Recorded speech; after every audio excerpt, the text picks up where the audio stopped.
Uwiteka niwe mungeri wanjye sinzakena. Dawidi mbere ko Imana imuhamagara yamuvanye inyuma y'intama kandi yamwibukije binyuze muri Natani. Bivuga ngo arabizi rero ubuzima bw'intama. Noneho amaze kuba umwami, haleluya, ageze mu myaka ikuze, amen, hanyuma asubiza amaso inyuma mu buzima bwe, hanyuma abona ko Imana yabanye nawe nk'uko nawe ubwe yabanaga n'intama. Ahita avuga ati nk'uko intama nazitwarikaga nkamenya ubwatsi bwiza aho buri, hanyuma nkamenya n'amazi meza, ngo niko n'Imana yanyitwararitse. Kuko yavuze ngo Uwiteka niwe mungeri wanjye, navuze ngo Uwiteka niwe mungeri wacu. Yavuze ngo Uwiteka niwe mungeri wanjye, ariwe arivuga we. Nawe ushobora kuyivuga nawe, ti Uwiteka niwe mungeri wanjye, ngo sinzakena. Kuko yabonye ukuntu yabanye nawe, akagenda amugaragariza ko amwitwararika nk'uko nawe ubwe yitwarikaga intama za se, kuko ni zarize. Twavuze ko atari intama zibazaga aho zizatkura ubwatsi bwiza n'amazi meza, ni umungeri ubyitwarika. Nawe arabireba akavuga ati hariya Uwiteka yabanye nanjye nk'umungeri mwiza abana n'intama ze. Amen.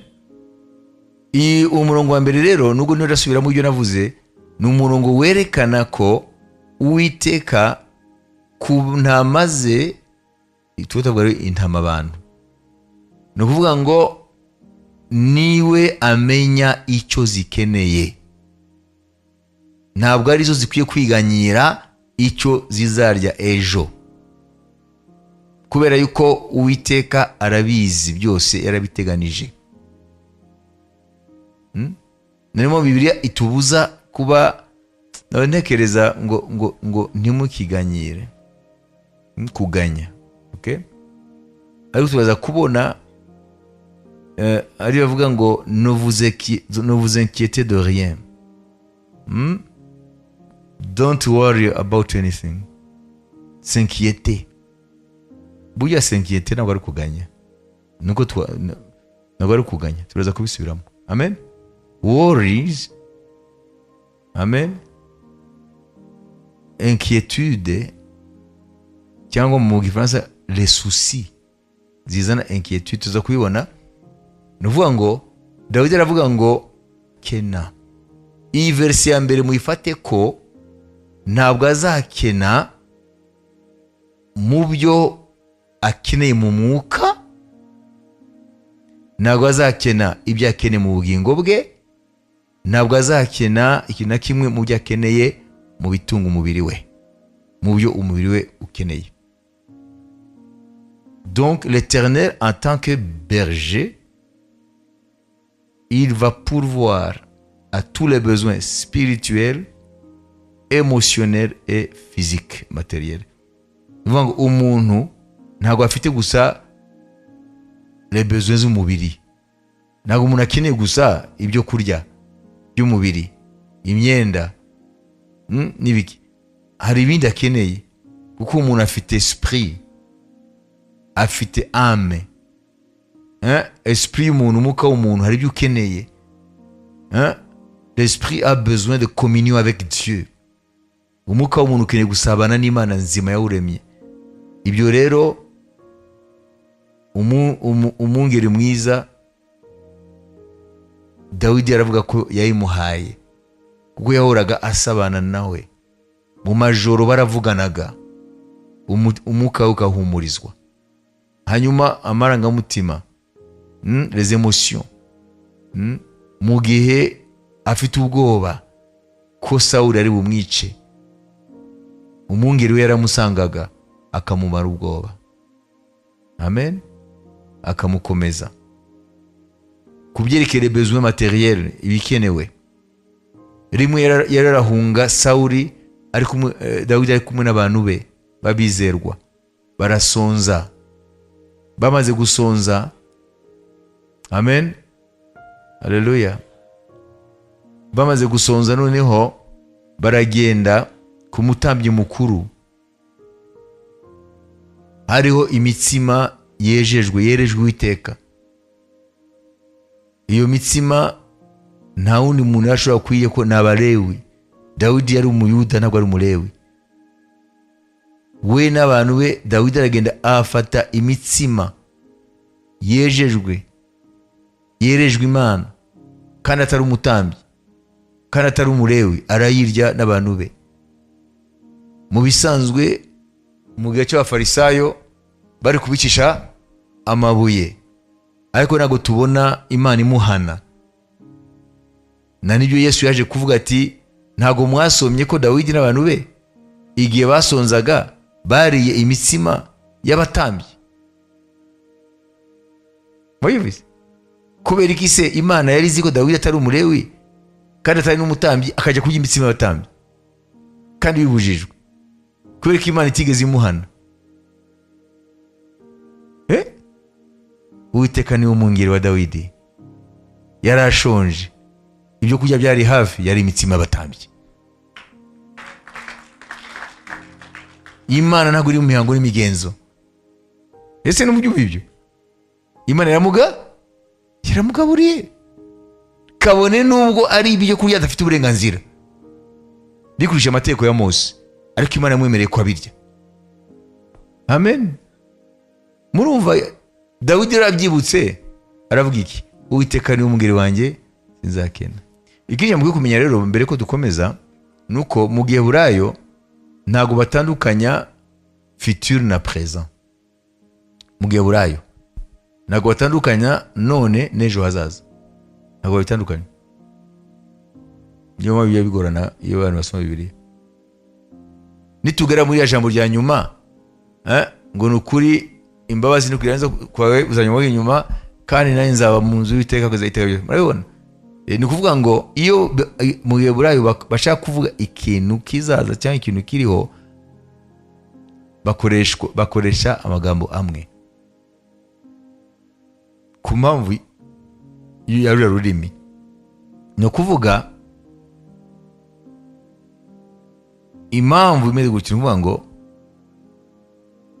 uyu mwanya ndiho ndavuga, kuvaho ndi hano maze kwinjira mu cyitwaga future, mu mwanya warushize. Nibyo sibyo? Mu mwanya warushize sibyo? Uyu mwanya ngezemo wari future, wari umwanya uri buze, none ndimo. Bo rero barabikomantanyiriza. Ni ukuvuga ngo Uwiteka niwe mwungeri wanjye, amen, nta bukene mfite kandi nta nubwo nzagira. Imana ihabwa icyubahiro. Murabyumva? Nimushyire muri nzagiye hariya. Niyo mpamvu Imana yashimye gukoresha ziriya ndimi ebyiri, Igiheburayo kwandika isano rya kera, amen, nubwo ari mu Kiarame biravanze, ariko ni Igiheburayo, hanyuma n'Ikigiriki isano rishya, ko ni indimi zifite ubutunzi bwinshi cyane. Amen. Donc lorsque l'hébreu veut parler du futur ou du présent, c'est le même temps. Donc kuvuga ngo futur yishwemo présent, na présent yishwemo futur. Voilà ngo l'Éternel est mon berger, je ne manquerai de rien. Mu Gifaransa bishize kiri imbere, sibyo? Haleluya, amen. The Lord is my shepherd, I will not lack anything. I will not want. I will. Nigiye kizaza. Ariko mu Giheburayo siko bimeze. Ni ukuvuga ngo Uwiteka niwe umwungeri wanjye, nta bukene ndimo, nta nubwo nzajyamo. Haleluya. Ni ukuvuga ngo n'uwo mwanya Dawidi aravuga nta bukene arimwo Uwiteka yawumaze, n'ejo naho ntabwo azajyamo, kuko Uwiteka aracyari wa wundi. Imana ihabwe icyubahiro. Amen. Katume vuba amagambo. Bibiliya iratubuza kuremerwa mitima. Yohana 14:1 mumve. Hanyuma Yohana 16:33. Hanyuma Luka 12:20. Mu byandika nyuma tubisome vuba vuba. Yohana 16:33. Yohana 14:1. Luka 12:26. Reka dusome.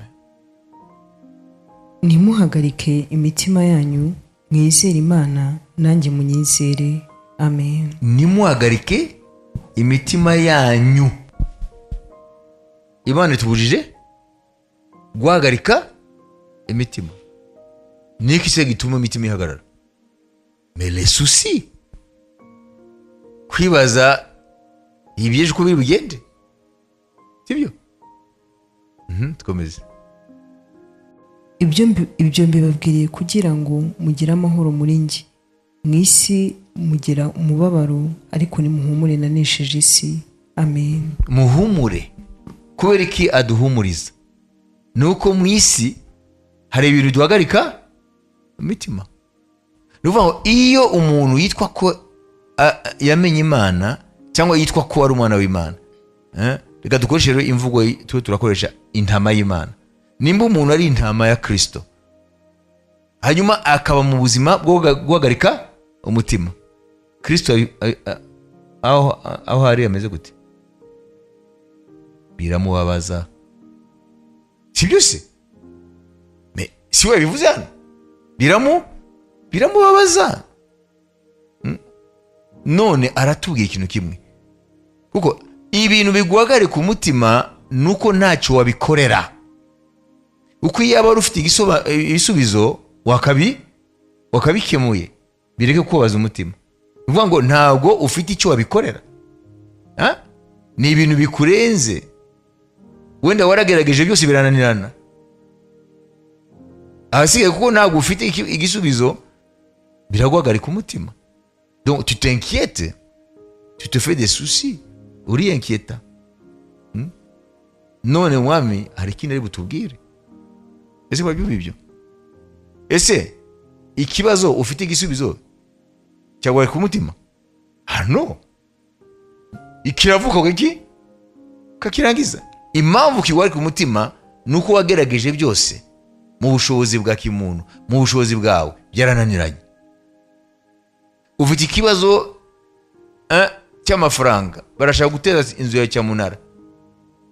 Uragiye urahamagaye abanabo, urahamagaye ibintu, uragize ibintu byanze, nta nabwo amafaranga aboneka, kandi itariki cyamunara irageze.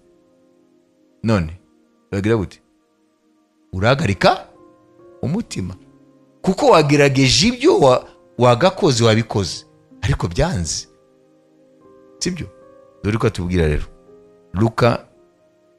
Nuko ubwo mutabasha gukora igito rwose, niki kibahangayikisha ibindi. Amen. Si donc vous ne pouvez pas même la moindre chose, pourquoi vous inquiétez-vous du reste? Umwe baravuga ngo ese ko noneho nta n'akantu na kamwe mwakora ngo muhindure ibyo. Wese kuko ibyo yose mwari gukora ntago bihindura ibintu. Ngone ngo kubera iki? Mwize gute? Ngo pourquoi vous inquiétez-vous? Bon, si niba dukunda amaganya sinzi. Pourquoi vous inquiétez-vous du reste? Kubera iki muhangayitse? Kubera iki muhangayitse mu mitima? Niba mutabasha icyo mukora n'akantu na gato. Iyo tugaruka n'amagambo ni menshi avuga ibyerekeye umutima n'ibintu bihangayikije. Dufashe ibi byonyine, uhitubona uko Imana ifata umutima wabuje ituze, umutima uhangayitse, birababaza Imana. uretse ko bibabaza nyir'umutima, birababaza n'Imana. Ikindi gitangaje, ntabwo Yesu yavuze ngo sinzi ibyo munyuramo mbabwira ngo sinumva ukuntu muhagarika imitima. Yabivuze ngo mu isi muzahura n'iki de tribulation, muzahura n'ibibanyeganyeza, muzahura n'ibibahungabanya, muzahura n'ibintu byabaremereza imitima, muzahura n'ibintu mutifuza ko mwajyamo, ngo ariko muhumure naranesheje isi. Nuvuga rero ntabwo rero tubwira ko bishoboka ko dushobora gutunga umutima uri mu ituze, amen, kabone nubwo twaba mu isi irimo ibyahagarika imitima yacu. Murabyumva? Amen. Dawidi rero ari we Imana yanyuze muri Zaburi 23, yanyuze mu bintu byinshi byakamuhagaritse umutima. Amen.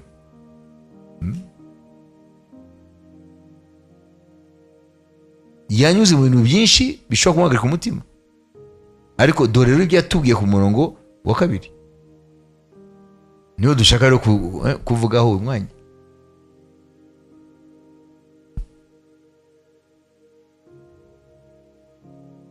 andyamisha mu cyanya cy'ubwatsi bubisi, anjyana iruhande rw'amazi adasuma.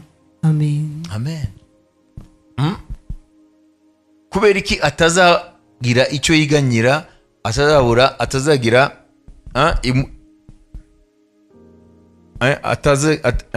atazigira yiyenketa ku buzima bwe, icyo azarya, icyo azanywa, icyo azambara n'ibindi byose. Igisubizo kiri mu murongo wa 2 ngo umwungeri we ngo agira gute? Amuryamisha mu cyanya cy'ubwatsi bubisi. Ni kuvuga iki? Dawidi afata intama, hanyuma akareba le besoin de base z'intama. Ese intama kugira ngo igubwe neza iki ishaka niki? Ubwatsi bwiza bubisi. Kandi muri ya bihugu ubwatsi bubisi c'est rare kububona, kuko ni ibihugu by'ubutayu. Le vert pâturage c'est rare. Green pastures biragoye kubibona. Kabone nubwo ari mu butayu, ngo umwungeri wanjye, amen, we ambonera icyanya cy'ubwatsi bubisi nkakiryamikamo. Kubera ko yari kuryama, kuko atavuze ngo anjyana mu cyanya cy'ubwatsi bubisi noneho nkarisha, kuko yavuze ngo andyamika. Kubera iki? Nuko iyo imaze kurisha iyo ntama igubwa neza, yamara kubona n'amazi meza kiryamira. Nibyo muri baravuga ngo Uwiteka, amen, ankorera ibyiza mu buzima bwanjye, ngasanga nta kindi nakenera atari kwiryamira muri we. Ayibizi nkirukira muri we. Niki gituma ya ntama idahagarika umutima? Kuko ibyo ikeneye mu buzima irabifite. Ni ubwatsi bwiza n'amazi meza. Aho ijya kunywa amazi itaruha ijya kuyashaka, kuko ngo ari hafi aho. Kandi ngo ni amazi adasuma. Uvuga ngo ntabwo inywa ihinda umushitsi ko itwagwa n'amazi. Ni amazi adasuma. Byose harimo quietness, harimo ituze. Hanyuma yagubwa neza iyo ntama ikiryamira. Uko niko Dawidi ubuzima bwe abuvuga, ubuzima bwe bwo kubana n'Imana. Niko yamubonye. Imana ishimwe. Haleluya.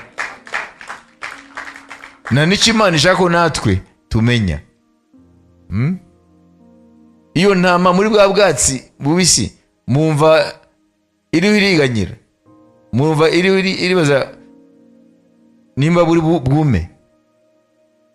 nimba wa mugezi w'amazi uri bukame? Oya, no, iri muri plenitude en fait. Iyo ntama iri muri plenitude, mu muzuzo w'ibyo byose ikeneye. C'est le bonheur parfait. Amen. La brebis est heureuse là, yantamera nezerewe. Nguko niko Dawidi mu mibanire n'Imana niko yibonaga. Amen. Sinzi ko hariho happiness iruta iyo. Ntayo. Dans la plénitude. Twebwe dufite ibi, turakeneye ibi, turakeneye ibi, turakeneye ibi, turakeneye ibi, n'ibibyaza, tukena biriya, twibera muri ibyo. Aho kugira ngo turyame mu bwatsi bubisi Imana yaduteguriye, twe tugenda kwivurira muri kariyeri. Kariyeri y'ibibazo. Kariyeri muhazi. Ari bacukura amabuye. Niyo tugenda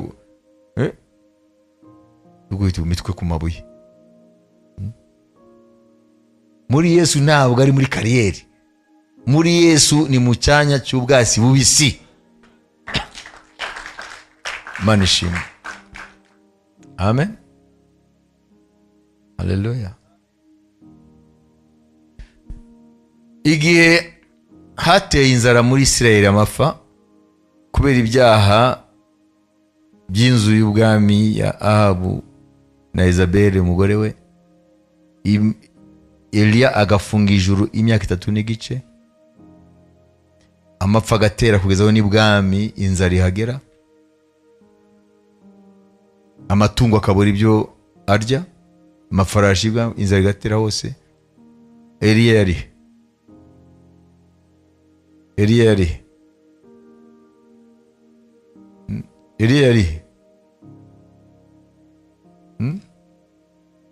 yari hafi y'akagezi Keriti, yicwa n'inzara, agaburirwa bibivana he?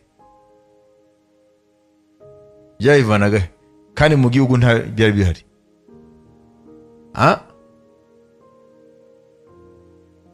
Ressources z'Imana ni insondable. Ressources z'Imana ntabwo zirondoreka. N'Imana yahaga igikona ibyo byo kurya, ziriya nyama n'umutima yose ngo shire Eliya. Ntabwo byaturutse ku mwana w'umuntu. Nashaka kubaza rero, mu gihe n'umwami ararakubitika n'abantu be mu rugo rwe hari n'inzara no mu gihugu cyose, Eliya aho yibereye ameze gute? Muvuge muti ari mu bisubizo. Ngibyo rero, ubwo nibwo bwatsi.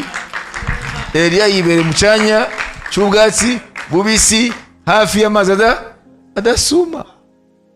Uko niko Imana idushaka.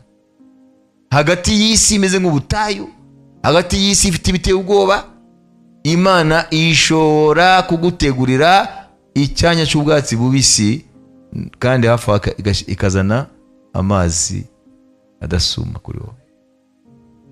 Amen. Iriya illustration ya Eliya ikwiye kwigisha iyo Dawidi aravuga. Amen.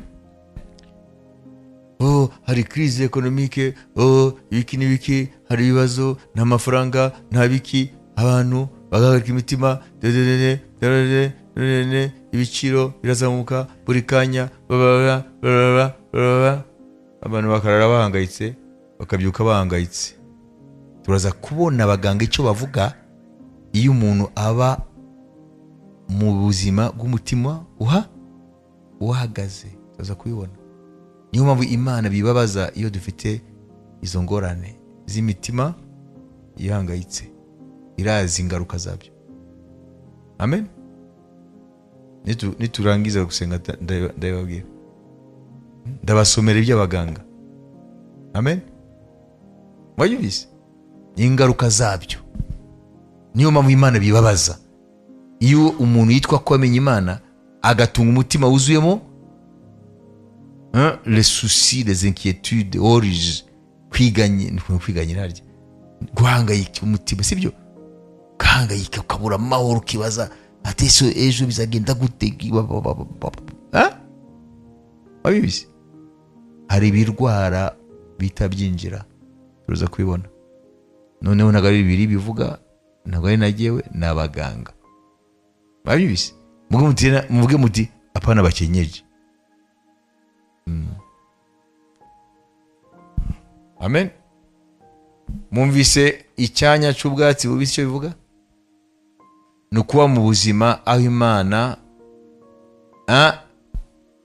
ituma ugubwa neza. Amen. Ukishimira kubaho, ukishimira ko wayimenye. Ni ubuzima buzira amaganya no kwiheba. Amen. Mwumvise n'amazi adasuma? Amen. Kuko nibyo bibiri bituma intama igubwa neza, ikarisha ikanywa amazi. Twabonye Aristote uko yavuze ku byerekeye intama. Ni ikiremwa gitinya kandi gikunda kuba muri sosiyete, mu zindi ntama, sibyo? Kandi ntago yo ijya yitwararika kumenya ko hariho danger. Uwo ni Aristote yavuze ku byerekeye intama. Amen. Kandi iyo ifite akabazo na gato ntabwo iryama, iguma igendagenda ibuze amahoro. Nubwo hari udusimba turiho turayirya, ntiryama. Wabibizi? None nimba rero Dawidi avuga ngo Uwiteka n'uwo mungeri wanjye sinzakena, cyangwa ntago nkena sinzanakena ikintu na kimwe, handyamisha mu cyanya cy'ubwatsi bubisi, akanyobwa hafi y'amazi adasuma, ariwe aravuga ko we mu buzima bwe hamwe n'Imana, amen, nta na kimwe cyatuma adasinzira. Kuko aguwe, iyo ishonje intama itahaze neza ntisinzira. Uwo ni Aristote yabivuga, n'abandi bazi iby'intama ko muri bihugu intama ni nyinshi cyane, iri mu bintu matungo bafite. Iyo ishonje ibura amahoro. Iyo ifite utuntu ku mubiri dusimba tuyibuza ntiryama. Wabibise? Ibiri ntishobora gutuza. Rero Dawidi arabizi impamvu yavuze ngo aryamisha mu cyanya cy'ubwatsi bubisi. Nuvuga ngo nta ngorane arimo, zose Uwiteka arazikoreye. Amen. Mu ijambo rimwe aguwe neza.